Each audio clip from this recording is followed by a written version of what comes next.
بہت دن پہلے کی بات ہے۔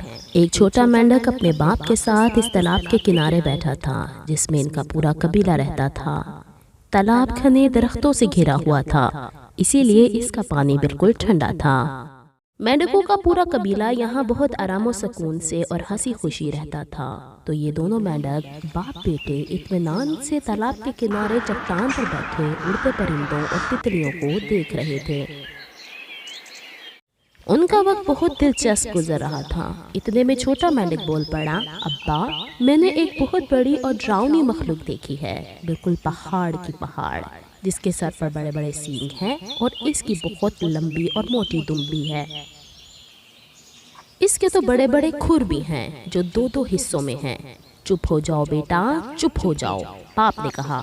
یہ خدا بخش کسان کا بیل ہے، صرف اتنے بڑے جسم کا ہی مالک نہیں ہے، بلکہ اس کا قد بھی بہت اونچا ہے، لیکن مجھ سے بس ذرا سا ہی بڑا ہوگا۔ میں خود کو اس کے برابر بنا کر دکھا سکتا ہوں، تم بس دیکھتے جاؤ۔ یہ کہہ کر بڑے مینڈک نے لمبی لمبی سانسیں لے کر خود کو پھلانا شروع کر دیا اور بس پھلاتا ہی چلا گیا اور پھلاتا ہی چلا گیا۔ پھر اس نے چھوٹے مینڈک یعنی اپنے بیٹے سے پوچھا، کیا وہ بیل بھی اتنا بڑا ہے جتنا اب میں بڑا ہو گیا ہوں؟ چھوٹے بیٹے نے پہلے باپ کو اور پھر بیل کو دیکھا اور جھرجھری سے لے کر کہا، نہیں، وہ بیل اب بھی آپ سے بہت بڑا ہے۔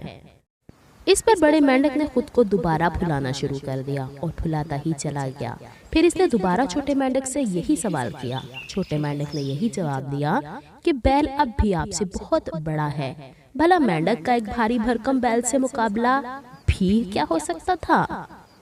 اس پر بڑے مینڈک نے خود کو پھلانا شروع کیا اور بس پھلاتا ہی چلا گیا اور پھولتا ہی گیا، پھولتا ہی گیا اور پھولتا ہی گیا۔ اب اس نے بڑی مشکل سے چھوٹے مینڈک سے کہا، مجھے یقین ہے کہ اب تو بیل مجھ سے بڑا نہیں ہو سکتا۔ لیکن اس کے ساتھ ہی اس کی اندر کی رکی ہوئی ساری سانس ایک دم ہی بہت زور سے نکلی اور نکلتی ہی چلی گئی۔ بڑا مینڈک کسی غبارے کی طرح جس کا دہانہ کھل گیا ہو اور اس سے ہوا تیزی سے نکلتی ہی جا رہی ہو، اوپر ہی اوپر اڑتا چلا گیا۔ اوہ، چھوٹے مینڈک نے کہا، اس طرح تو اتنا بڑا بیل اڑ کر دکھا ہی نہیں سکتا۔ سبق: غرور و تکبر بربادی ہی لاتے ہیں۔